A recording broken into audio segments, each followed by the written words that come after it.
سمندر کی لہروں پر سفر کرتی یہ کشتیاں، یہ عام کشتیاں نہیں ہیں، یہ امید کی علامت ہیں، انصاف کی پکار ہیں اور انسانیت کی آواز ہیں۔ دنیا کے مختلف کونوں سے لوگ اپنے اپنے گھروں کو چھوڑ کر ایک ہی مقصد کے ساتھ نکلے ہیں، غزہ کے مظلوم عوام تک مدد پہنچانے کے لیے۔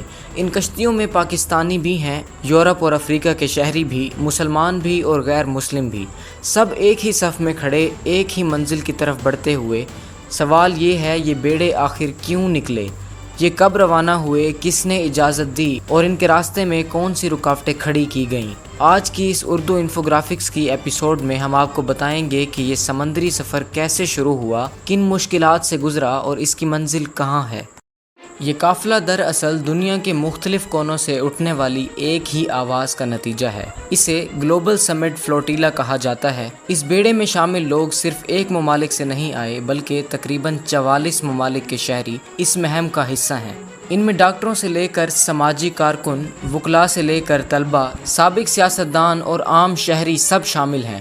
پاکستان بھی اس عالمی تحریک میں شامل ہوا۔ پاکستان کی نمائندگی کے لیے سابق سینیٹر مشتاق احمد خان تونیزیا پہنچے اور وہاں سے بیڑے کا حصہ بنے۔ اس کے ساتھ ساتھ کئی دوسرے پاکستانی کارکن اور رضاکار بھی امدادی قافلے میں شریک ہیں۔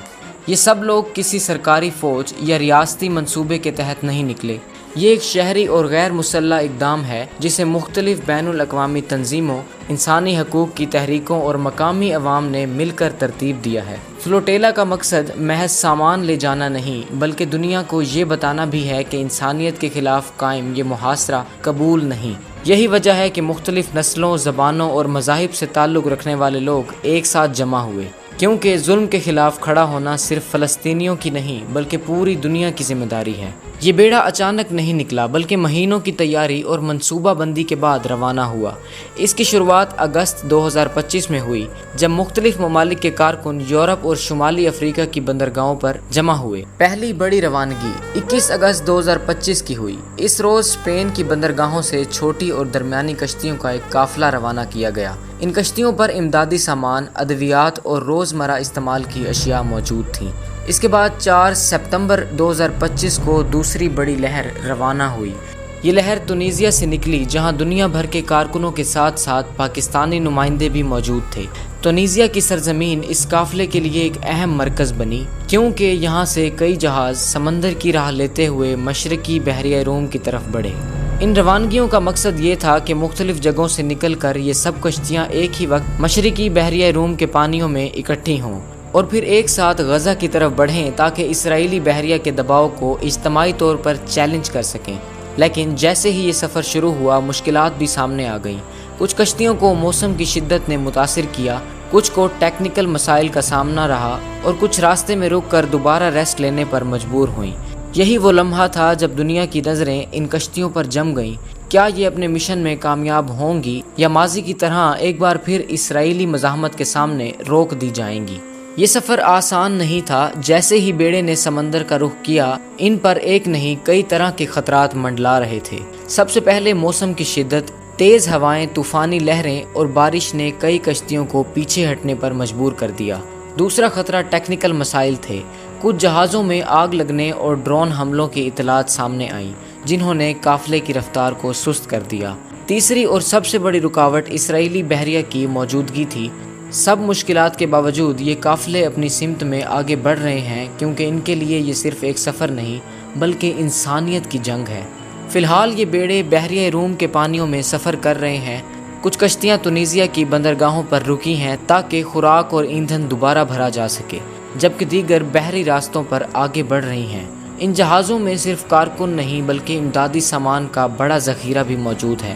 غذا اور پینے کا پانی، ادویات اور طبی آلات، بچوں کے لیے دودھ، کپڑے اور کھلونے، بسترے اور ضروری روزمرہ اشیاء، یہ سب کچھ اس امداد کے ساتھ لے جایا جا رہا ہے کہ محاصرہ توڑ کر غزہ کے عوام تک پہنچایا جا سکے۔ لیکن حقیقت یہ ہے کہ یہ امداد جتنی بھی قیمتی ہو، وہ محاصرے سے متاثر لاکھوں انسانوں کے لیے کافی نہیں۔ اصل مقصد یہ ہے کہ دنیا کو یاد دلایا جائے کہ یہ محاصرہ انسانی المیہ ہے اور اسے ختم ہونا چاہیے۔ یہ سفر ابھی ختم نہیں ہوا۔ چند روز پہلے ایک خوفناک واقعہ پیش آیا۔ قافلے کی ایک کشتی پر ڈرون حملہ کیا گیا۔ آگ لگنے کی وجہ سے جہاز کو نقصان پہنچا اور کارکنوں کی جانیں خطرے میں پڑ گئیں، مگر خوش قسمتی سے بر وقت بچاؤ کیا گیا اور قافلہ ایک بار پھر سنبھل کر آگے بڑھنے لگا۔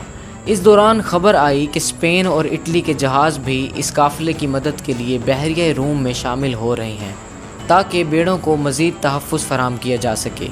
اور اب تازہ ترین صورتحال یہ ہے کہ اگر یہ کشتیاں اپنے راستے پر قائم رہیں تو یہ سفر 3 دن کے فاصلے پر ہے، غزہ کی ساحلی پٹی سے، جہاں لاکھوں لوگ ان کے منتظر ہیں۔ آخر میں صرف اتنا ہی کہنا چاہوں گا، یہ صرف امداد کا قافلہ نہیں، یہ انسانیت کا بیڑا ہے، اور جب انسانیت سفر پر نکلے تو اسے روکنے والی کوئی بھی طاقت زیادہ دیر تک قائم نہیں رہ سکتی۔ تو آج کی ویڈیو کے لیے صرف اتنا ہی۔ میں ملوں گا آپ سے کسی نیکسٹ والی ویڈیو میں کسی نیکسٹ ٹاپک کے ساتھ۔ تب تک کے لیے خدا حافظ۔